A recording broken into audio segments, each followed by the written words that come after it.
গল্পের শুরুতে আমরা একটা হোস্টেলের দৃশ্য দেখতে পাই, যেখানে রাতের অন্ধকারে নিনা নামের একজন মেয়েকে কেউ যেন তাড়া করছিল।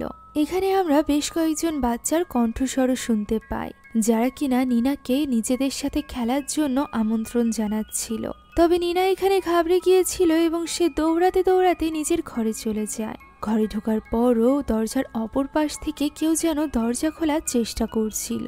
নিনা এতে করে আরো বেশি ভয় পেয়ে যায়। সে চিৎকার করে বলতে থাকে তাকে একা ছেড়ে দিতে, তবে ওই আত্মারা তার কথা শোনে না। এভাবেই পিছে সরতে সরতে নিনা লক্ষ্যই করে না যে কখন সে জানালার কাছে পৌঁছে যায়। তখনই দরজা খুলে যাওয়ায় সে ঘাবড়ে যায় এবং জানালা ভেঙে নিচে পড়ে যায়। ফলে নিচে মূর্তির হাতে থাকা ধারালো বস্তুর কারণে নিনার সেখানেই মৃত্যু ঘটে। ওই সময় জানালায় বসেছিল রিয়ানি। রিয়ানিকে যারা চেনেন না তাদেরকে আমি জানিয়ে দিই, এই পুতুলটির নামই হলো রিয়ানি। সে রিয়ানার পুতুল। রিয়ানা ছোটবেলা থেকে আত্মাদেরকে দেখতে পেত, আর এই কারণেই তার ছোটবেলা থেকেই একাকী কেটেছে। না তো তার বন্ধু হয়েছে, না তার বাবা মায়ের কাছে সময় ছিল তার সাথে কথা বলার। এর উপর আবার তার ভাগ্যও সুবিধা ছিল না। ছোটবেলায় তার একটা ভুলের কারণে তার বাড়িতে আগুন ধরে যায় এবং সবকিছু নিঃশেষ হয়ে যায়। তার বাবা মা তাকে নিয়ে থাকতে শুরু করে তার আঙ্কেলের বাড়িতে। তবে রিয়ানা সেখানে যাওয়া মাত্রই তার আঙ্কেলেরও একটা অ্যাক্সিডেন্টে মৃত্যু হয়ে যায়। রিয়ানার আঙ্কেলের শখ ছিল আধ্যাত্মিক জিনিসপত্র কালেক্ট করে রাখা, আর এই কালেকশনের মধ্য থেকে একটি ছিল রিয়ানি, অর্থাৎ ওই পুতুলটি, যার ভেতরে বন্দী ছিল অ্যানি নামক এক বাচ্চা মেয়ের আত্মা। আর এই কারণেই এই পুতুলটির নাম রিয়ানা দিয়েছিল রিয়ানি। রিয়ানি কাছে থাকলে রিয়ানার মধ্যে আধ্যাত্মিক কিছু পাওয়ার আসতো, যেমন সে আশেপাশের জিনিসগুলো নাড়াচাড়া করতে পারত। তবে এই পুতুলের কারণেই রিয়ানার বাবা মা অ্যাক্সিডেন্টের সম্মুখীন হয়, আর এরপর কিছু ঘটনা ঘটে যার ফলে রিয়ানি থেকে রিয়ানা আলাদা হয়ে যায়। যে ঘটনাগুলো আমরা এই মুভির গত পার্টে দেখেছি, যার লিঙ্ক আমি ডেসক্রিপশন বক্সে দিয়ে দিব। এখন আসা যাক এই মুভির গল্পে। এখন বর্তমান সময়ে আমরা রিয়ানাকে দেখতে পাই, যারা এখনো রিয়ানির কথা মনে পড়ে ঘুম ভেঙে যেত। তবে সে আগের থেকে অনেকটা স্বাভাবিক। সে তার বাবা মায়ের সাথে একটু আধটু কথা বলতো, সেই সাথে স্কুলে গিয়ে স্বাভাবিক জীবনযাপন কাটানোরও চেষ্টা করছিল সে। আমরা এখানে জানতে পারি যে ওই অ্যাক্সিডেন্টের কারণে রিয়ানার মা এখন পুরোপুরিভাবে পঙ্গু হয়ে গিয়েছিল, যে কারণে রিয়ানা নিজেকেই দায়ী করত। শুধুমাত্র তাই নয়, সে তার আঙ্কেলের মৃত্যুর জন্য নিজেকেই দায়ী করত। এদিকে স্কুলের স্টুডেন্টরাও তাকে নিয়ে নানান রকম কথা বলতো, তার ধারে ঘেঁষতে, তার সাথে কথা বলতে পর্যন্ত তারা ভয় পেত, যে কারণে এখনো পর্যন্ত রিয়ানার কোনো বন্ধু হয়নি। একাকিত্বের পাশাপাশি নিজের ব্যাপারে এইসব গুজব সে আর মেনে নিতে পারছিল না। তাই ওয়াশরুমে মেয়েদের এই ধরনের কথা শুনে সে অনেকটা রেগে যায় এবং সামনে থাকা আয়নাটি ভেঙে ফেলে। তখনই তার কাছে লিতির কল আসে। এই আধ্যাত্মিক ক্ষমতা সম্পন্ন বাচ্চা মেয়েটিকে আমরা গত পার্টে দেখেছিলাম, তাই নতুন করে আর পরিচয় দিলাম না। এখন এরপর রিয়ানার সাথে লিতি এবং মিস ফিজা দেখা করতে আসে। তারা সকলে চিন্তিত ছিল রিয়ানার খারাপ রেজাল্ট নিয়ে। ওই সময় টিভিতে একটা নিউজ দেখা যায়, যে নিউজে নিনার মৃত্যুর ব্যাপারে বলা হচ্ছিল। সেই সাথে সেই নিউজে একটা মেয়েকে দেখা যায়, যার হাতে ছিল রিয়ানি। হ্যাঁ, ওই পুতুলটি যে মেয়েটির হাতে ছিল, অর্থাৎ এলসা, সে এখানে বলে যে নিনার ছিল এই পুতুলটি। নিনা নাকি স্কুলের কারোর সাথেই মিশতো না, একাকী থাকতো এবং এই পুতুলটি নিয়েই পড়ে থাকতো। এই সকল কথা শুনে রিয়ানা একটু ডিস্টার্ব হয়ে যায়। সে মাথায় ঠিক করে নেয় যে তার কি করা উচিত। সে মূলত স্কুল পরিবর্তন করে ওই স্কুলে ভর্তি হতে চাচ্ছিল, অর্থাৎ ওই ডরমিটরিতে যেতে চাইছিল যেখানে এই ঘটনা ঘটেছে। তার বাবা মা এই ব্যাপারে যথেষ্ট চিন্তিত ছিল। তবে মিস ফিজা এখানে তাদেরকে বোঝায় যে নতুন পরিবেশ, নতুন বন্ধুবান্ধব তার দরকার, যা অলরেডি ঘটেছে সেগুলো ভোলার জন্য। এইভাবে তাদেরকে বুঝিয়ে ফিজা রিয়ানাকে নিয়ে রওনা দেয় ডরমিটরির উদ্দেশ্যে। পথে সে রিয়ানাকে বলে সে যেন সেখানে গিয়ে ভালোভাবে পড়াশোনা করে। তবে রিয়ানার আসল উদ্দেশ্য কি ছিল এই ব্যাপারে তো কোনো ধারণাই ছিল না মিস ফিজার। রিয়ানা এখানে বিড়বিড়িয়ে বলতে থাকে যে সে চায় না তার মতো করে আর কেউ ক্ষতিগ্রস্ত হোক রিয়ানি পুতুলের কারণে। এখন এলোডিয়া নামক এই ডরমিটরির দৃশ্য আমরা দেখতে পাই। বিশাল এই ডরমিটরিতে অনেক মেয়েরা থাকতো। এই ডরমিটরির প্রধান ছিল মার্থা নামক একজন মহিলা। মার্থার কথাবার্তা বেশ অদ্ভুত ছিল, বেশ রহস্যজনকও। প্রথমে তো তার কথা শুনে মনে হচ্ছিল যে খারাপ রেজাল্টের কারণে সে রিয়ানাকে এখানে ভর্তিই করবে না। পরবর্তীতে সে বলে যে তারা রুলস এবং রেগুলেশনের মাধ্যমে রিয়ানার রেজাল্ট ভালো করে ফেলবে। একথা বলে সে তাকে এই ডরমিটরিতে একসেপ্ট করে নেয়। সেই সাথে এই ডরমিটরির স্লোগানও তাকে শোনায়, যার মানে ছিল আয়নার দিকে তাকিয়ে আশা খুঁজে পাওয়া। তার এই কথাবার্তার কারণে সে উঠে চলে যাওয়ার পর লিতি মিস ফিজার কাছে এসে বলে যে তার মার্থাকে দেখে ভয় লাগছে, মনে হচ্ছে সে যেন কোনো এক উইচ। ফিজা তাকে চুপ করিয়ে দেয় এবং রিয়ানাকে বলে এটা তার জন্য একটা বড় সুযোগ। রিয়ানা যেন এই সুযোগটিকে কাজে লাগায় এবং নিজের পড়াশোনায় সেই সাথে ভবিষ্যৎ সুন্দর করে তোলে। একথা বলে শুভকামনা জানিয়ে তারা সেখান থেকে চলে যায়। আর এরপর রিয়ানাকে দেখা যায় যে কিনা নিজের রুম খুঁজে বেড়াচ্ছিল। পুরোনো দিনের বিল্ডিংয়ে ঘেরা এই ডরমিটরি রাতের বেলা যেন আরো বেশি ভয়ানক হয়ে ওঠে। নিজের ঘর খুঁজতে খুঁজতে এখানে রিয়ানা একটা আয়নার সামনে চলে আসে। বিশাল এই আয়নায় স্পর্শ করে সে যেন অদ্ভুত কিছু অনুভব করতে পারে। তবে এই মুহূর্তে এই ব্যাপারে গুরুত্ব না দিয়ে সে নিজের রুমে চলে যায়। যাওয়ার সময় তার ধাক্কা লাগে একজন ছেলের সাথে। ছেলেটির নাম ছিল সিয়াম। সিয়াম হলো মার্থার ছেলে, এই গার্লস ডরমিটরিতে থাকা সেই একমাত্র ছেলে। সিয়াম এখানে রিয়ানাকে সাহায্য করে তার ঘরটি খুঁজে পেতে। এখন ডিনারের সময় হয়ে গিয়েছিল, তাই সিয়াম রিয়ানাকে ডিনার রুমের কথা বলতেই যাচ্ছিল, তার আগেই রিয়ানা ঘরে ঢুকে দরজা বন্ধ করে দেয়, যে ব্যাপারটা বেশ অদ্ভুত লাগে সিয়ামের। এখন ভিতরে প্রবেশ করে রিয়ানা তার জিনিসপত্র ঠিকঠাকভাবে রাখছিল। তখন সে এই ঘরের আলমারির ভেতরে একটা ছবি পায়। সে ছবিটি দেখছিল, এমন সময় জানালা আপনা আপনি খুলে যায়। জানালার কাছে যেতেই আমরা বাইরে থেকে দেখে বুঝতে পারি এই ঘরটি মূলত নিনার ঘর, অর্থাৎ গল্পের শুরুতে দেখানো মেয়েটি এখান থেকে পড়েই মারা গিয়েছিল। আর ওই ছবিটি হয়তোবা নিনার বাবা মায়ের ছিল। ওই দিন গভীর রাতে হঠাৎ করে রিয়ানার ঘরের লাইট আপনা আপনি জ্বলে ওঠে। সেই ব্যাপারটাকে গুরুত্ব না দিয়ে উঠে গিয়ে লাইটটি অফ করে। তখনই আমরা আয়নার রিফ্লেকশনে সেখানে কোনো এক আত্মার উপস্থিতি টের পাই, যেটাই লক্ষ্য না করে রিয়ানা আবারও শুয়ে পড়ে এবং কিছুক্ষণের মধ্যে আবারও তার ঘরের লাইট জ্বলে ওঠে। তখন আবারও জানালাটি খুলে গিয়েছিল। রিয়ানা গিয়ে জানালাটি আটকে দেয়। পরদিন সকালে এই ডরমিটরিতে আমরা 5 জন ফ্রেন্ডের গ্রুপকে দেখতে পাই, যাদের বেশ রোব ছিল এই ডরমিটরিতে। তাদের মধ্যে মেন ছিল এলসা। এলসার কথা মতোই সবকিছু চলতো। এখানে খাবার টেবিলে বসে তারা রিয়ানাকে নিয়ে মজা করতে থাকে। এর উপর আবার এলসা যখন জানতে পারে যে নিনার ঘরেই রয়েছে রিয়ানা, তখন সে তার সাথে মজা করবে বলে ঠিক করে নেয়। তাই তো সে অ্যানাকে পাঠিয়ে দেয় রিয়ানার সাথে বন্ধুত্ব করতে। অ্যানা এখানে রিয়ানাকে ডেকে বাইরে নিয়ে যায়, আর এরপর তাকে ডরমিটরিটি ঘুরে দেখায়, সেই সাথে সবকিছুর ব্যাপারে বলতে থাকে। সেই সাথে এলসার পাওয়ারের ব্যাপারে বেশ প্রশংসা করে, আর এ কারণেই মূলত সে এলসার গ্রুপে আছে এটাও বোঝায়। তার এই সকল কথার জন্য রিয়ানার মনেও আগ্রহ জন্মায় এলসার গ্রুপে জয়েন করার জন্য, কেননা এনা তাকে বুঝিয়েছিল যে এলসা তাদেরকে পড়াশোনায় অনেকটা সাহায্য করবে, যার ফলে তাদের গ্রেডের উন্নতি হবে। অ্যানা এখানে রিয়ানাকে বলেও যে এই গ্রুপে জয়েন করা এতটা সহজ নয়, তাকে পরীক্ষা দিতে হবে, ভয়ানক পরীক্ষা। এরপরও রিয়ানার সিদ্ধান্ত নিয়েছিল, কেননা ওই নিউজ রিপোর্টে সে তো এলসার কোলেই রিয়ানিকে দেখেছিল। ওই দিন রাতে সে রিয়ানির ছবি জড়িয়ে ধরে বসেছিল। এমন সময় জানালায় নক হয়। জানালা খুলতেই এবার সে নিনাকে দেখতে পায়, যে কিনা বাইরে মূর্তির উপর বিঁধে পড়েছিল। রিয়ানা এটা দেখছিল, এমন সময় ঘরের দরজায় নক হয়।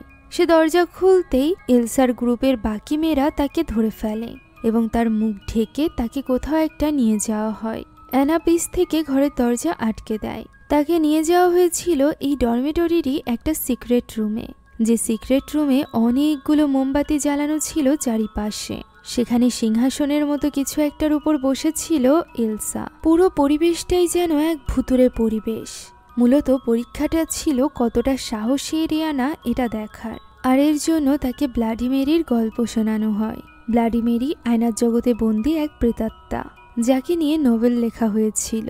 যে নভেল মোতাবেক ব্লাডি মেরি মানুষের রক্ত দিয়ে গোসল করতে পছন্দ করত, তাই তো মৃত্যুর পরও তার আত্মার রক্তের তৃষ্ণায় তৃষ্ণার্ত। আর মানা হয় গভীর রাতে যদি কেউ আয়নার সামনে গিয়ে 3 বার ব্লাডি মেরি বলে, তাহলে ব্লাডি মেরির আত্মা আয়নার জগৎ থেকে মুক্ত হয়ে যায়। এলসা এখানে তার হাতে একটা মোমবাতি দিয়ে দেয় এবং তাকে নিয়ে গিয়ে দাঁড় করিয়ে দেয় একটা আয়নার সামনে। আর এখানেই দাঁড়িয়ে 3 বার ব্লাডি মেরি বলতে বলে তারা সেখান থেকে সরে যায়। রিয়ানা এমন কিছু করতে চাইছিল না, তবু সে এখানে সাহস করে আয়নার সামনে মোমবাতি হাতে নিয়ে দাঁড়িয়ে 3 বার ব্লাডি মেরি বলে। ফলে এলসা হতবাক হয়ে যায়, কেননা সে ভাবেনি রিয়ানা এতটা সাহসী হবে। তবে অ্যানা এখানে তার এই পাড়ার ব্যাপারটা নিয়ে বেশ খুশি ছিল। তবে এলসা তাকে খুশি হতে নিষেধ করে, কেননা রিয়ানার সামনে আরও একটা চ্যালেঞ্জ ছিল। সে এখানে রিয়ানিকে নিয়ে আসে এবং রিয়ানির ব্যাপারে অনেক ভয়ানক তথ্য বলতে থাকে। সেই সাথে সে যখন বলতে যায় যে যদি তার সাহস থাকে তাহলে সে এটুকু বলতেই রিয়ানা রিয়ানিকে নিজের কোলে তুলে নেয়। এটা দেখে সকলে হতবাক হয়ে যায়, এমনকি এলসাও। এলসা তার সামনে এসে তার সাহসিকতার প্রশংসা করে এবং বলে সে যদি এই পুতুল 1 সপ্তাহ নিজের কাছে রাখতে পারে তাহলেই সে তাদের টিমে জায়গা পাবে। কিন্তু তারা তো জানতোই না যে রিয়ানা রিয়ানির জন্যই তাদের টিমে ঢুকতে চাইছিল, যেটা তার পাওয়া হয়ে গিয়েছে। এখন আবারও অ্যানির আত্মা তার কাছে চলে এসেছে, যা আমরা তার মাথা নাড়ানো দেখেই বুঝতে পারি। সে যখন নিজের রুমের দিকে যাচ্ছিল তখন আবারও সিয়ামের সাথে তার ধাক্কা লাগে। সিয়ামের হাতে সিসিটিভি ক্যামেরা ছিল, যেগুলো সে এই ডরমিটরির বিভিন্ন জায়গায় লাগাচ্ছিল। রিয়ানা বলে ছেলেদের রাতের বেলা এখানে আসা নিষিদ্ধ। তখন সিয়াম বলে সে শুধুমাত্র জানতে চায় নিনা কিভাবে মারা গেল, কেননা নিনা ছোটবেলা থেকে তার প্রতিবেশী ছিল। 1 বছর আগে নিনাকে এইখানে দেখে সে নিজেও অবাক হয়ে গিয়েছিল, আর এর পরপরই সে এমন একটা পদক্ষেপ নিবে তা কখনোই মেনে নিতে পারেনি সিয়াম। আর এই কারণেই সে সত্যটা জানতে চাইছিল। সে এখানে রিয়ানার কপালে লেগে থাকা ধুলো মুছতে চায়, তবে রিয়ানা সেখান থেকে সরে যায়। এই ব্যাপারটা আড়াল থেকে কেউ যেন লুকিয়ে লুকিয়ে দেখছিল। এখন রিয়ানা নিজের ঘরে চলে যায়। সেখানে গিয়ে সে রিয়ানিকে পেয়ে অনেক বেশি খুশি ছিল এবং তার সাথে কথা বলছিল। যখন আমরা সেখানে রিয়ানির ভেতরে থাকা অ্যানির আত্মাকেও দেখতে পাই, যে কিনা নিনার মৃত্যুর ব্যাপারে তাকে জানায়। সে এখানে কি বলে তা তো আমাদেরকে জানানো হয় না, তবে রিয়ানা প্রতিউত্তরে বলে সে রিয়ানিকে বিশ্বাস করে। আমরা যেমনটি জানি রিয়ানি কাছে থাকলেই রিয়ানার মধ্যে অদ্ভুত সব পাওয়ার চলে আসতো। তাই তো সে এখানে তার সামনে থাকা বইগুলো হাওয়ায় ওড়ানোর চেষ্টা করতে থাকে, যে কাজে সে সফলও হয়। এমন সময় আচমকাই দরজায় কেউ নক করে। দেখা যায় অ্যানা এসেছিল রিয়ানার সাথে কথা বলতে। সে তাকে বলে এলসা তার সাহসিকতা দেখে অলরেডি ইমপ্রেসড, তবে রিয়ানার ওই পুতুলটিকে নিজের কাছে রাখা উচিত হবে না। সে যেন পুতুলটিকে নিজের কাছ থেকে সরিয়ে ফেলে। প্রতিউত্তরে রিয়ানা বলতে থাকে রিয়ানি ভালো। অ্যানা তার এই কথা না বুঝতে পারলেও সে রিয়ানাকে বোঝানোর চেষ্টা করে যে ওই পুতুলের কারণেই নিনা মারা গিয়েছিল, যার প্রতিউত্তরে রিয়ানা এবার রেগে যায় এবং বলে রিয়ানি কাউকেই কষ্ট দেয় না। তার এই কথাগুলোই রুমে গিয়ে ভাবছিল অ্যানা। অ্যানা এবং এলসার রুম একই ছিল। এখানে এলসা গোসল করে বের হয় এবং অ্যানাকে বলে তার অ্যাসাইনমেন্টগুলো করে দিতে, সেই সাথে তার কাপড়ও আয়রন করে রাখতে। তার এই ব্যবহার থেকে আমরা বুঝতে পারি যে সে মূলত অ্যানাকে নিজের চাকরানির মতো ট্রিট করত। অ্যানাও এই গ্রুপে টিকে থাকার জন্য কিছুই বলতো না। সে চুপচাপ এই দুর্ব্যবহার সহ্য করে নিত। আর যখনই তার মন খারাপ লাগতো তখনই সে তার ছোট্ট মিউজিক বক্সটি নিয়ে সেটাতে মিউজিক শুনত।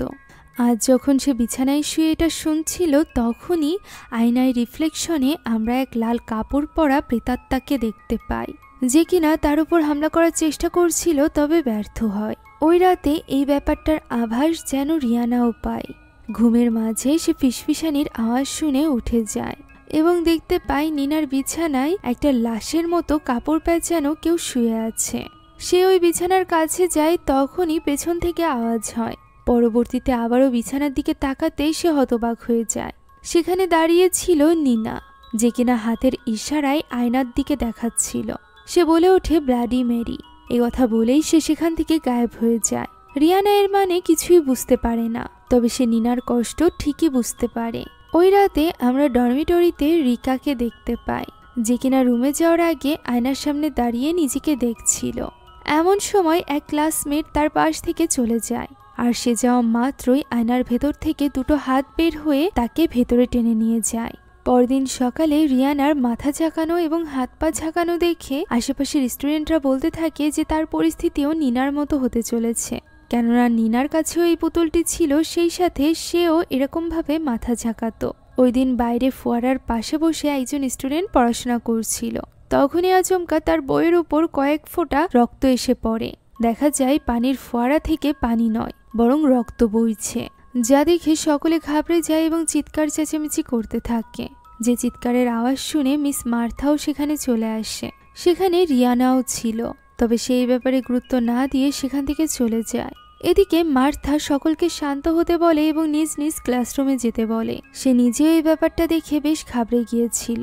এখন খাবার টেবিলে এলসার গ্রুপ এই ব্যাপারটা নিয়েই কথা বলছিল যে কাল রাতে রিয়ানার করা ওই রিচুয়ালের কারণে কিছু হয়নি তো। তাদের মতে এই ব্যাপারটা তো শুধুমাত্র বইতে আছে, এটা তো বাস্তবের সাথে কোনোভাবে কানেক্টেড না। আর যদি এমনটি হয়েও থাকে তাহলে সেটা রিয়ানার সাথে হওয়া উচিত, তাদের কারোর সাথে খারাপ কোনো কিছু হওয়া উচিতই না। এই ব্যাপারটা বলা মাত্রই আচমকা আসিয়া ছটফট করতে আরম্ভ করে, যেন তার গলায় কিছু একটা হয়ে গিয়েছিল। সে এখানে ছটফট করতে করতে নিস্তেজ হয়ে যায়। তখন দেখা যায় সে মূলত মজা করছিল, তার আসলে স্বভাবই ছিল এরকম ভাবে প্রাঙ্ক করা। এখন সে ম্যারিকে সাথে নিয়ে সেখান থেকে রুমে চলে যায়। যাওয়ার পথে আয়নার সামনে ম্যারি নিজেকে ঠিক করছিল। সে অন্যদিকে সিঁড়ি দিয়ে উপরে উঠে যাচ্ছিল। এমন সময় আচমকা ম্যারি চিৎকার করে তাকে ডাকতে থাকে।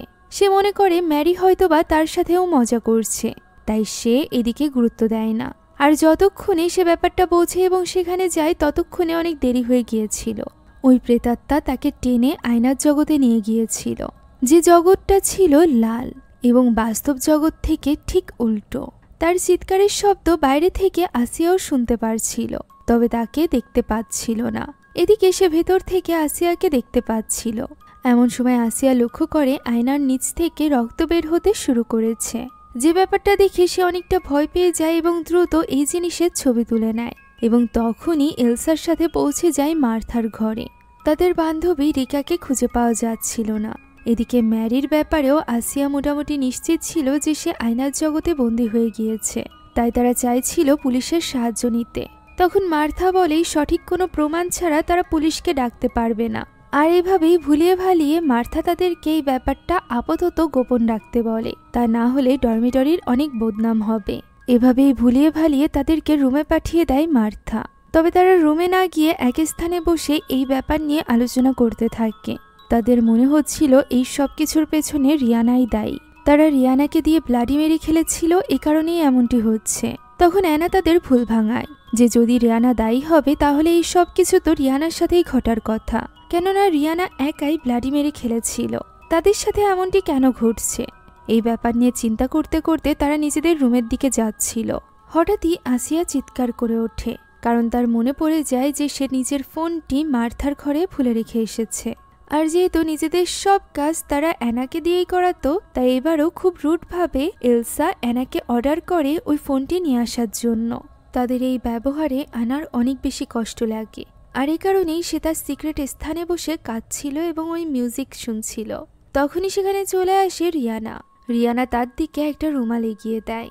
তখন অ্যানা তাকে বসতে বলে এবং তাকে নিজের মনের কথা খুলে বলে যে তার যখন অনেক বেশি খারাপ লাগে বা একাকী বোধ হয় তখন সে এই মিউজিক শোনে। এই মিউজিক তাকে যেন শান্ত করে। রিয়ানাও এখানে মুগ্ধ হয়ে মিউজিকটা শুনতে থাকে, যা দেখে অ্যানা বুঝতে পারে রিয়ানার এই মিউজিকটা ভালো লেগেছে। আসলে অ্যানা রিয়ানাকে এত বেশি আপন করে নিয়েছিল যে সে কোনো কিছু না ভেবেই নিজের সব থেকে পছন্দের এই মিউজিক বক্সটা রিয়ানাকে দিয়ে দেয়, যে ব্যাপারটা রিয়ানার মনেও দাগ কাটে। অ্যানা এখানে রিয়ানাকে এই পুতুল থেকে দূরে থাকতে বলে। তখন রিয়ানা তাকে বলে এটা পুতুল নয় বরং রিয়ানি।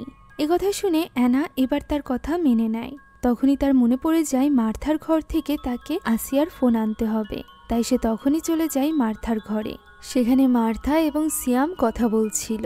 সে বাইরে থেকে তাদের দুজনের কথা শুনতে পায়, যেখান থেকে জানা যায় সিয়াম এই সকল ঘটনার জন্য এলসাকেই দায়ী মনে করছিল। কেননা এর আগেও এই ডরমিটরি, সেই সাথে এলসা আগে যে ডরমিটরিতে ছিল সেখানেও এরকম খুন হয়েছে। আর এই সব কিছু হয়েছে এলসার বুলিং স্বভাবের জন্য, অর্থাৎ সে এখানে নিনার খুনের ব্যাপারে বলছিল। তবে সব রকম ধারণা থাকা সত্ত্বেও মার্থা কোনোভাবে এলসার দিকে আঙুল তুলতে পারছিল না, কেননা এই ডরমিটরি পরিচালনায় এলসার বাবা মা সব থেকে বেশি ডোনেট করে থাকে। তার এই রিজন শুনে সিয়াম অনেক বেশি ক্ষেপে যায়।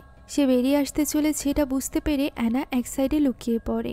সিয়াম বের হলে সে তার সাথে কথা বলার চেষ্টাও করে, তবে সিয়াম তার কথার কোনো রকম উত্তর না দিয়ে সেখান থেকে চলে যায়। পিছু পিছু মার্থা বের হলে অ্যানা মার্থার কাছে আসিয়ার ফোন চায়। ফোনটা দেওয়ার সময় মার্থা এখানে তাকে একটা প্রশ্ন করে যে তারা কি কখনো ব্লাডি মেরি গেম খেলেছে। অ্যানা এই প্রশ্ন শুনে চুপ হয়ে যায়। অন্যদিকে ওই সময় আমরা আসিয়া এবং এলসাকে দেখতে পাই। এলসা এখানে আসিয়াকে বিদায় জানিয়ে নিজের রুমের দিকে এগিয়ে যাচ্ছিল। তখন আসিয়া সেখানে বসে পড়ে নিজের জুতার ফিতা বাঁধতে। তখনই আচমকা উপর থেকে টিপটিপ করে রক্ত পড়তে আরম্ভ করে। সে আয়নার ভেতরে ব্লাডি মেরিকে তার পাশে দেখতে পায়, যে কিনা তার গলা চেপে হাওয়ায় তুলে নেয় এবং তাকে টেনে নিয়ে যেতে থাকে আয়নার দিকে। সে চিৎকার করছিল, অথচ ওই সময় এলসার কানে তো ইয়ারফোন ছিল, যে কারণে সে তার চিৎকার শুনতে পায় না। তাই তো সুযোগ বুঝে আসিয়া এখানে নিজের মাথার ক্লিপটি ছুঁড়ে ফেলে দেয় এলসার কাছে। এলসা এই ক্লিপ দেখে হতবাক হয়ে যায়। পিছে কোথাও আসিয়া ছিল না, ফলে এলসা ভয় পেয়ে যায় এবং দ্রুত সেখান থেকে চলে যায়। পরদিন আমরা রিয়ানাকে দেখতে পাই, যে কিনা ঘরে বসে মিউজিক শুনছিল। দরজায় নক হলে সে ওই মিউজিক প্লেয়ারটা আয়নার কাছে রেখে দরজা খোলে। তখনই ব্লাডি মেরির হাত আমরা দেখতে পাই, যেটা আয়না থেকে বের হয়ে ওই মিউজিক প্লেয়ার নেওয়ার চেষ্টা করছিল। তবে সেখানে অ্যানির আত্মাকে দেখে সে ঘাবড়ে যায় এবং এটা না করেই চলে যায়। অন্যদিকে দেখা যায় রিয়ানার কাছে সিয়াম এসেছিল। সে তাকে কিছু একটা দেখানোর জন্য ডেকে নিয়ে যায়। যাওয়ার সময় রিয়ানা তার পুতুল এবং ওই মিউজিক বক্সটি সাথে করে নিয়ে যায়। গোপনে আড়াল থেকে এই জিনিসটা দেখছিল অ্যানা, যার সিয়ামের রিয়ানার প্রতি এমন আগ্রহ দেখতে একদমই ভালো লাগছিল না। এমন সময় তার সাথে কথা বলতে আসে এলসা এবং তাকে গতরাতে আসিয়ার নিখোঁজ হয়ে যাওয়ার ব্যাপারটা বলে। তারা ঠিক করে যে এই ব্যাপারটা তারা এখনই মার্থাকে কিছু জানাবে না, বরং নিজেরা আগে এই ব্যাপারে খোঁজখবর নিবে। অন্যদিকে রিয়ানাকে নিয়ে সিয়াম গিয়েছিল লাইব্রেরিতে, যেখানে ল্যাপটপে সিসিটিভি ক্যামেরার ভিডিওগুলো সে রিয়ানাকে দেখায়। গতরাতে সিসিটিভি ক্যামেরার ভিডিওতে স্পষ্ট ছিল যে আসিয়াকে কোনো এক অপশক্তি টেনে নিয়ে যাচ্ছে আয়নার ভেতরে। এদিকে রিকা এবং ম্যারিও আয়নার আশপাশ থেকেই গায়েব হয়েছিল, আর এই কারণেই সিয়ামের মনে হচ্ছিল সবকিছু আয়নার সাথে কোনো না কোনোভাবে জড়িত। তখনই রিয়ানা বলে ওঠে ব্লাডি মেরি। সে ঠিক করে নেয় যে আর কেউ এর শিকার হওয়ার আগেই তাদেরকে কিছু একটা করতে হবে। তাই তো সে সিয়ামের সাথে চলে যায় বড় ওই আয়নার সামনে। সেখানে গিয়ে সে আয়নায় কান পেতে কিছু একটা অনুভব করার চেষ্টা করে। সে এখানে আভাস পায় আয়নার পেছনে থাকা ওই লাল জগতের, যে ব্যাপারটা সে সিয়ামকেও বলে। এদিকে ইন্টারনেটের মাধ্যমে অ্যানা এবং এলসা জানার চেষ্টা করছিল ব্লাডি মেরির ব্যাপারে। এখানে অ্যানা ব্লাডি মেরি কিভাবে তার ভিকটিমদের শরীর থেকে রক্ত বের করে নিত এই ব্যাপারে বিস্তারিতভাবে বলতে থাকে, যা সহ্য করতে পারে না এলসা। তাই সে তাকে বলতে থাকে যে ভাইরাল কোনো ফানি ভিডিও চালাতে, যাতে করে তার মাইন্ড ডাইভার্ট হয়। স্ক্রোলিং এর সময় এখানে অ্যানা দেখতে পায় রিয়ানার ওই ভাইরাল ভিডিওটি, অর্থাৎ রেস্টুরেন্টে সে যখন ওই দুজন লোকের উপর আক্রমণ করেছিল, যেটা আমরা গত পার্টে দেখেছিলাম। ফলে এবার এই সব কিছুর জন্য এলসা রিয়ানাকেই দায়ী করতে থাকে। সে বলে ব্লাডি মেরি তো শুধুমাত্র কাল্পনিক একটা গল্প, এই সব কিছুর পেছনে রয়েছে রিয়ানা এবং তার ম্যাজিক্যাল পাওয়ার। তবে অ্যানা কেন জানি এটা মেনে নিতে পারছিল না। অন্যদিকে আমরা সিয়াম এবং মার্থাকে কথা বলতে দেখতে পাই, যেখানে সিয়াম জানতে পারে যে সে ব্লাডি মেরিরই বংশধর, অর্থাৎ তার great great great grandfather bloody মেরির ভাই ছিল। তাদের বাকি পরিবারের সদস্যরা ইউরোপে রয়েছে। যদি এখানে কোনো দুর্ঘটনা ঘটে বা এই ডোর্ম বন্ধ করতে হয়, তাহলে মার্থা সিয়ামকেও ইউরোপে চলে যেতে বলে। সিয়াম বুঝতে পারে এই সকল দুর্ঘটনার ব্যাপারে তার মা মার্থা নিশ্চয়ই কিছু না কিছু জানে। অন্যদিকে ওই সময় আমরা রিয়ানা এবং অ্যানাকে দেখতে পাই। অ্যানা এখানে রিয়ানার উপর প্রচণ্ড রেগে গিয়েছিল। সে তাকে নিজের বেস্ট ফ্রেন্ড মনে করেছিল এবং তাকে নিজের সুখ দুঃখ সবকিছু বলেছিল। সেই সাথে নিজের সব থেকে প্রিয় বস্তুটি তাকে দিয়েছিল। কিন্তু রিয়ানা তো চাচ্ছে তার থেকে তার সব থেকে প্রিয় মানুষটিকে কেড়ে নিতে, যেটা শুনে রিয়ানা হতবাক হয়ে যায়। আমরা জানতে পারি অ্যানা মূলত সিয়ামকে পছন্দ করত। তাই তো সে এখানে রিয়ানাকে অনেক উল্টোপাল্টা কথা বলে, কেননা তার মনে হচ্ছিল রিয়ানা তার কাছ থেকে সিয়ামকে কেড়ে নিয়েছে। রিয়ানাকে উল্টোপাল্টা কথা বলে তার সাথে ফ্রেন্ডশিপ ভেঙে দিয়ে সে সেখান থেকে চলে যায়। এদিকে সিয়ামকে নিয়ে মার্থা গিয়ে পৌঁছায় এই ডরমিটরির নিচে থাকা একটা সিক্রেট বেসমেন্টে, যেখানে একটা বিশেষ আয়না ছিল। এই আয়নাটি মূলত শত শত বছর পুরনো ওই আয়নাটি, যার মধ্যে ব্লাডি মেরিকে আটকে রাখা হয়েছিল। এটা একটা পোর্টালের মতো ছিল, আর যুগের পর যুগ ধরে এটা বিভিন্নভাবে ধ্বংস করার চেষ্টা করা হয়েছে। তবে এই কাজে কেউ কখনো সফল হয়নি। তাই তো এটাকে এখানে লুকিয়ে রাখা হয়েছে। তবে এখন এতদিন পর এসে মার্থার মনে হচ্ছে কোনোভাবে হয়তো বা ব্লাডি ম্যারি মুক্ত হয়ে গিয়েছে। এখন তাকে হারানোর একটাই উপায়, তার জগতেই তাকে শেষ করতে হবে। এখন ওই সময় আমরা রিয়ানাকে দেখতে পাই, যে কিনা নিজের ব্যাগপত্র গুছিয়ে নিয়েছিল। তখনই তার বাবা মা তাকে ভিডিও কল দেয় এবং এখানকার পরিস্থিতির ব্যাপারে জিজ্ঞাসা করে। রিয়ানা এখানে তার বাবা মাকে চিন্তায় ফেলতে চাইছিল না, যে কারণে সে তার বাবা মাকে মিথ্যা বলে। আর এরপর ওই মিউজিক প্লেয়ারটা নিয়ে ব্যাগে রাখতে যায়। তখনই তার মনে পড়ে যায় অ্যানা তো তার সাথে ফ্রেন্ডশিপ ভেঙে দিয়েছে, যেটা মনে পড়ায় সে আবারও মিউজিক প্লেয়ারটা তার জায়গায় রেখে দেয়। তখনই আমরা আয়নার ভেতরে ব্লাডি ম্যারিকে দেখতে পাই, যে কিনা আবারও ওই মিউজিক প্লেয়ারটা নেওয়ার চেষ্টা করছিল। এমন সময় দরজায় নক হয়, যে কারণে এবারও ব্লাডি ম্যারি ওই মিউজিক বক্সটি নিতে পারে না। দরজা খুলতে দেখা যায় অ্যানা এবং এলসা এসেছে। এলসা এখানে সবকিছুর জন্য রিয়ানাকে দায়ী করতে থাকে এবং তার উপর হামলা করে। অ্যানা এসবের কিছুই চাইছিল না। এলসা রিয়ানাকে উল্টোপাল্টা সবকিছু বলতে থাকে এবং সেখান থেকে একটা বই হাতে নিয়ে তার উপর ছুঁড়ে মারতে যায়। তখনই রিয়ানার ধৈর্যের বাঁধ ভেঙে যায় এবং এলসাকে সে হাতের ইশারায় দূরে ছুঁড়ে মারে। সেই সাথে দরজাটিও দূর থেকে হাতের ইশারায় বন্ধ করে দেয়, অর্থাৎ তার শক্তি দিন দিন বেড়েই চলেছিল। এদিকে এলসা বুঝতে পেরেছিল এখানে থাকা তাদের জন্য নিরাপদ না, আর এই কারণেই সে কাপড় চোপড় গুছিয়ে নিয়ে সেখান থেকে বেরিয়ে যাওয়ার প্ল্যান করছিল। অ্যানা তাকে বোঝানোর চেষ্টা করে এবং এত রাতে বের হতে মানাও করে। তবে এলসা তার কোনো কথা তো শোনেই না, বরং সে অ্যানাকেও বলতে থাকে তার সাথে যাওয়ার জন্য। তবে অ্যানা তার সাথে যায় না, যে ব্যাপারটা নিয়ে এলসা আরো বেশি ক্ষেপে যায় এবং দ্রুত কাপড় চোপড়ের ব্যাগ নিয়ে সেখান থেকে বেরিয়ে পড়ে। সে যখন ডরমিটরির ভেতর দিয়ে যাচ্ছিল তখন হঠাৎ করে লাইটগুলো ফ্লিকার করতে আরম্ভ করে এবং চারিদিক অন্ধকার হয়ে যায়। কিছু সময়ের মধ্যে লাইটগুলো আবারও জ্বলে ওঠে। এবার দ্রুত এলসা সেখান থেকে বেরিয়ে যাওয়ার জন্য এগোতে থাকে। হঠাৎ করেই সে এমন একটা স্থানে চলে আসে যেখানে রক্ত পড়েছিল, যে রক্তে সে পা পিছলে পড়ে যায়। হাজার চেষ্টা করেও সেই রক্তের মধ্য থেকে উঠতে পারছিল না। তখনই সে তার সামনের আয়নায় ব্লাডি ম্যারিকে দেখতে পায়। এলসা আপ্রাণ চেষ্টা করে সেখান থেকে পালানোর, তবে সে পালাতে পারে না। ব্লাডি ম্যারি তাকে টেনে নিয়ে যায় এবং আয়নার ভেতরে ঢুকিয়ে নেয়। ওই রাতে সিয়ামের সাথে সরাসরি কথা বলতে যায় অ্যানা। সে তাকে নিজের অনুভূতির ব্যাপারে জানায়। তবে সিয়ামের মতে সে কখনোই ওই মেয়েকে পছন্দ করবে না, যে কিনা অন্যান্য মেয়েদের সাথে মিলে বাকিদেরকে বুলি করে। ফলে অ্যানার মন ভেঙে যায়। সে যখন সেখান থেকে চলে যাচ্ছিল তখনই পথে সে এলসার ব্যাগ দেখতে পায়। এলসাকে আশেপাশে না দেখে তার আর বুঝতে বাকি থাকে না যে এলসাও ব্লাডি ম্যারির শিকার হয়েছে। তাই তো সে ওই সময় চলে যায় রিয়ানার কাছে এবং তাকে ধরে জিজ্ঞাসা করতে থাকে সে এলসার সাথে কি করেছে।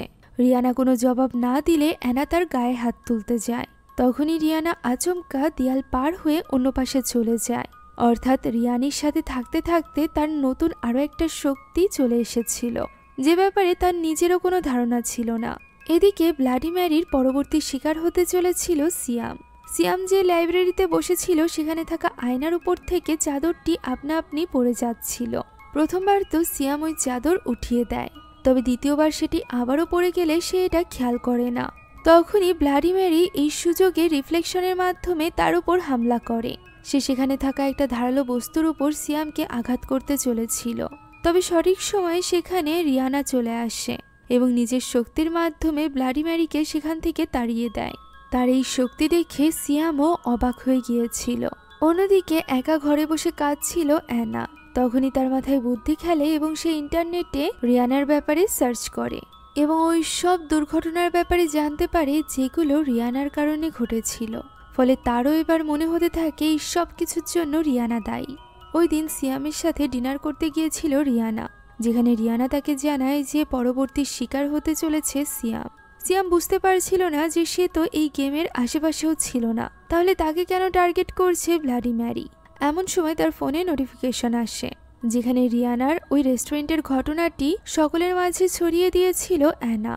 সে এখানে সকলের সামনে আসে এবং রিয়ানার ব্যাপারে উল্টোপাল্টা বলতে থাকে। তার কারণে তার বাবা মার বাড়িতে আগুন ধরে গিয়েছিল। হতে পারে তার বাবা মা নিজের জীবনে ঝুঁকি ছিল বলেই তাকে এই ডরমিটরিতে পাঠিয়ে দিয়েছে তারা। এই সকল কথাবার্তা কিছুতেই সহ্য করতে পারছিল না রিয়ানা। অ্যানার এই সকল কথাবার্তা, সেই সাথে এই ভিডিওটি সকলের স্মৃতি থেকে মুছে দেওয়ার জন্য সে মনে মনে কিছু একটা বলতে থাকে।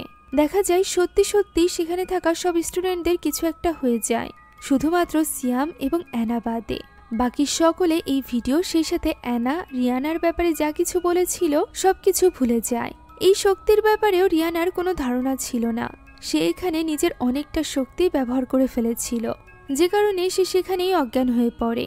অজ্ঞান হওয়ার পর সে নিজেকে একটা ফুলবাগানের ভেতরে আবিষ্কার করে, যেখানে অ্যানির আত্মা ছিল। সে এখানে রিয়ানার নতুন বন্ধু অ্যানার ব্যাপারে জেনে অনেক খুশি ছিল। সেই সাথে সে রিয়ানাকে অনুরোধ করে যে রিয়ানা যেন তাকেও তার বন্ধু হিসাবে রাখে, তাকে যেন ছেড়ে না দেয়। রিয়ানা তাকে জড়িয়ে ধরে।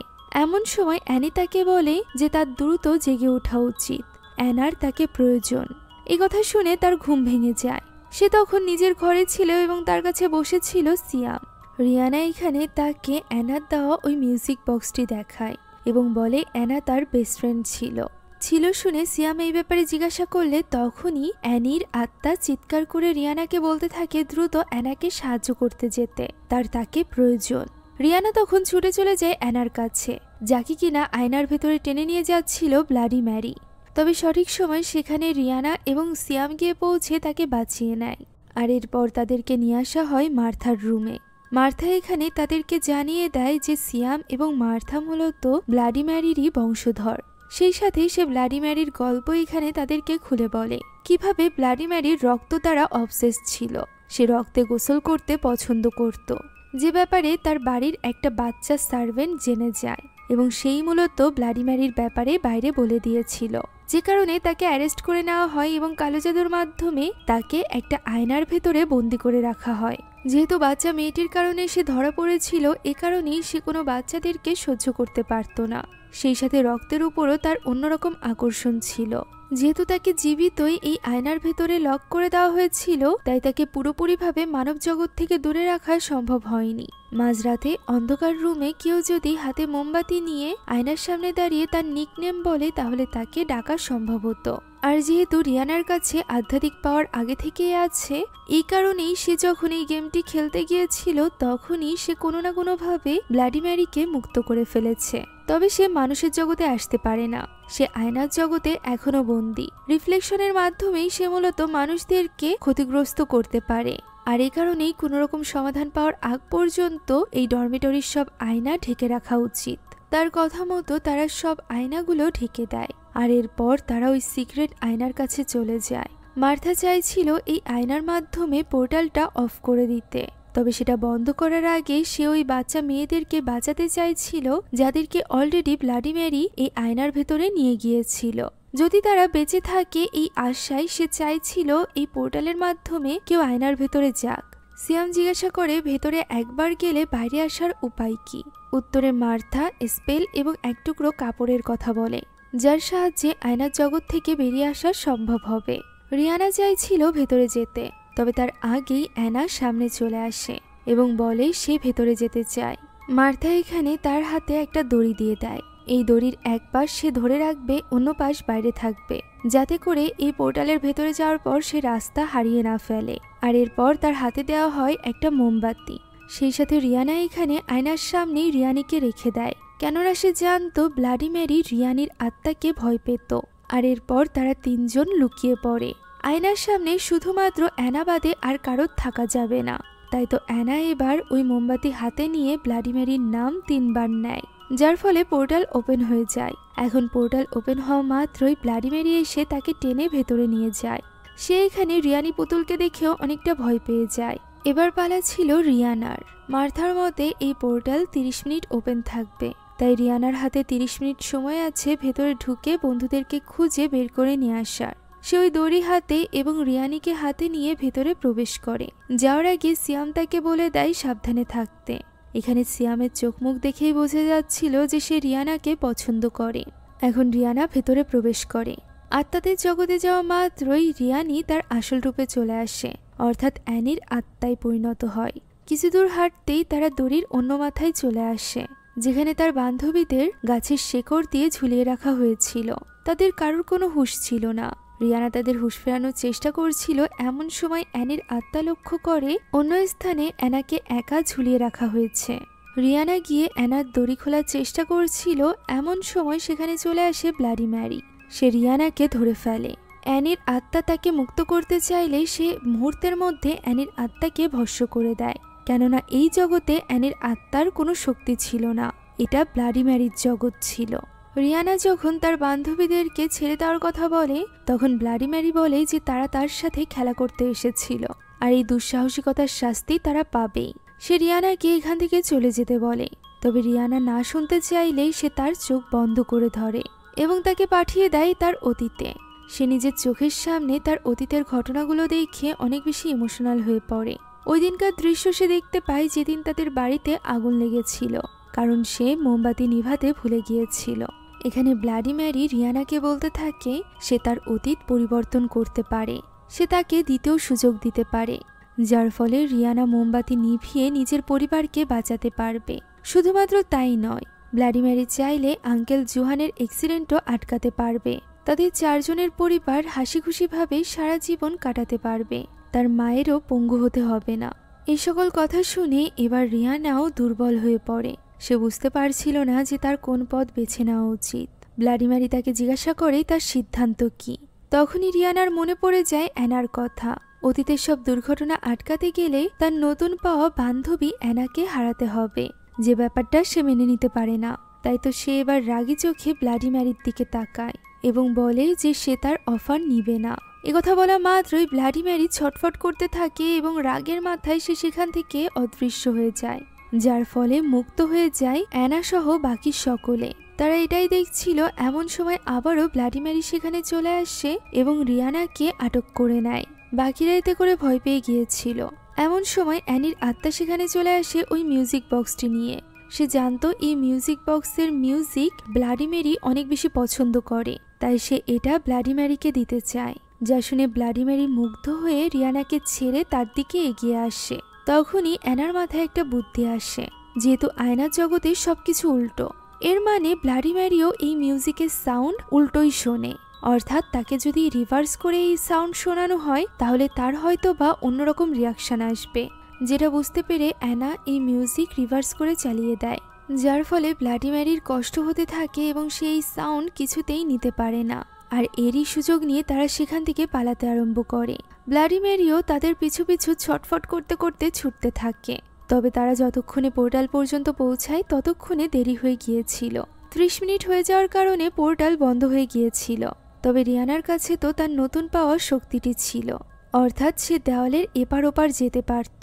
তাই তো সে এখানে সকলের হাত ধরে নেয় আর এরপর আয়নার ওপর পাশে যাওয়ার জন্য তৈরি হতে থাকে। আর ওই সময় ব্লাডি ম্যারিকে আটকানোর জন্য অ্যানি তাদের সামনে চলে আসে। অ্যানিকে ছেড়ে রিয়ানা আসতে চাইছিল না, তবে তার কাছে আর কোনো উপায়ও ছিল না, যে কারণে বাকিদের জীবন বাঁচিয়ে সে আসল দুনিয়াতে নিয়ে আসে। আয়নার ভেতর থেকে ছটফট করতে থাকে ব্লাডি ম্যারি। দ্রুত মার্থারা মিলে আয়নাটি ঢেকে দেয় আর এরপর সে মন্ত্র পড়ে এই পোর্টাল চিরকালের জন্য বন্ধ করে দেয়। এরই মাধ্যমে রিয়ানা চিরকালের জন্য অ্যানির আত্মাকে, অর্থাৎ তার ছোটবেলার একমাত্র বান্ধবীকে হারিয়ে ফেলে। সে আটকা পড়ে গিয়েছিল ওই আয়নার জগতে। এখন রিয়ানার হাতে শুধুমাত্র অ্যানির পুতুলটি ছিল, যেটার ভেতরে সে অ্যানির আত্মাকে অনুভব করতে পারছিল না। যাই হোক, এখন মার্থা অনেক বেশি চিন্তিত ছিল যে সকলে এই সকল ঘটনার ব্যাপারে জেনে গিয়েছে। এখন এই ডরমেটরি হয়তোবা বন্ধ করে দেওয়া হবে, সেই সাথে বাচ্চারা এখানে থাকতেও ভীষণ ভয় পাবে। তখন রিয়ানা তার নতুন শক্তির ব্যাপারে তাদেরকে জানায় যে সে চাইলেই তাদের সবাইকে এই ঘটনার ব্যাপারে ভুলিয়ে দিতে পারবে। মার্থা এটা শুনে অনেকটা খুশি হয়ে যায়। সবকিছু ভুলে যাওয়ার আগে সিয়াম তাকে কিছু বলতে চাইছিল, তবে তার আগেই অ্যানা সেখানে চলে আসে এবং তাকে জিজ্ঞাসা করে সে কি তাকেও সবকিছু ভুলিয়ে দিতে চলেছে। রিয়ানা হ্যাঁ বললে অ্যানা তাকে জড়িয়ে ধরে আর এরপর বলে রিয়ানা যেন কখনো তাকে ভুলে না যায়। সে তার হাতে ওই মিউজিক বক্সটি দিয়ে দেয় এবং বলে যে এটা যেন সে সবসময় নিজের সাথে রাখে। সে চলে যাচ্ছিল, তবে রিয়ানা তাকে ডাক দিলে সে আবারও তাকে জড়িয়ে ধরে। আর এরপর সিয়াম রিয়ানাকে বলে যে রিয়ানার জাদু যতই শক্তিশালী হোক না কেন সিয়াম তাকে কখনোই ভুলবে না। রিয়ানা এই কথার কোনো উত্তর দেয় না। আর এরপর সে রিয়ানি পুতুলটিকে তুলে দেয় মার্থার হাতে, কেননা পুতুলটি হাতে থাকলে মার্থার সবকিছু মনে থাকবে, তার উপর এই জাদুর প্রভাব পড়বে না। এবার রিয়ানা সকলের সামনে দাঁড়ায় এবং এই জাদু করতে আরম্ভ করে, যার ফলে সকলে সেখানে অজ্ঞান হয়ে যায়। তারা সকলে ব্লাডি ম্যারির সকল ঘটনা সেই সাথে রিয়ানার ব্যাপারেও ভুলে গিয়েছিল। একমাত্র মার্থা এবং রিয়ানা বাদে সকলেই সেখানে অজ্ঞান হয়ে যায়। সকালবেলা ঘুম ভাঙতেই তাদের আর কোনো কিছুই মনে থাকে না। তাই তো মার্থা তাকে বিদায় জানিয়ে দেয়, সেই সাথে আন্তরিকভাবে ধন্যবাদ জানায়। রিয়ানা নিজের কাপড় চোপড় গুছিয়ে নিয়ে বেরিয়ে যাচ্ছিল। তখন লাইব্রেরির সামনে তার দেখা হয় সিয়ামের সাথে। সিয়াম তার কাছে আসে এবং বলে তার মনে হচ্ছে তাদের আগে কখনো দেখা হয়েছে। তবে রিয়ানা এই কথার কোনো রকম উত্তর না দিয়ে সেখান থেকে বেরিয়ে যায়। তাকে এখানে নিতে এসেছিল মিস ফিজা এবং লিতি। রিয়ানার কাছে তখনও রিয়ানি পুতুলটি ছিল। তার মনে পড়ে যায় অ্যানার বলা শেষ কথাটি, যে কারোর উপর নির্ভর করে না চলতে এবং নিজের উপর বিশ্বাস রাখতে। রিয়ানা জানতো অ্যানির আত্মা তার সব শক্তি তাকে দিয়ে গিয়েছে। এই পুতুলটি তার কাছে থাকলেই তার শক্তি বাড়বে। তবে সে এখন আর কোনো কিছুর উপর নির্ভর করে নিজের জীবন পরিচালনা করতে চাইছিল না। তাই তো ব্রিজের উপর আসা মাত্রই সে মিস ফিজাকে গাড়ি থামাতে বলে। সে ব্রিজের উপর থেকে রিয়ানি পুতুলকে ফেলে দিতে চলেছিল, যাতে করে একটা স্বাভাবিক সুন্দর জীবন সে কাটাতে পারে, সেই সাথে নিজের ওপর বিশ্বাস আনতে পারে। যা দেখে মিস ফিজাও অবাক হয়ে যায়। আর এরই সাথে শেষ হয়ে যায় আজকের এই গল্পটিও। আশা করছি রিয়ানার এই গল্পটি আপনাদের কাছে ভালো লেগেছে। যদি ভালো লেগে থাকে তাহলে অবশ্যই একটি লাইক এবং একটি কমেন্ট করতে ভুলবেন না। সেই সাথে আমাদের চ্যানেলে নতুন হয়ে থাকলে please subscribe to our channel. এছাড়া আমাদের সকল ভিডিওর আপডেট পেতে এখনই জয়েন করুন আমাদের হোয়াটসঅ্যাপ চ্যানেলে। লিংক ডেসক্রিপশন বক্সে পেয়ে যাবেন। Thank you so much for watching this video. আল্লাহ হাফেজ।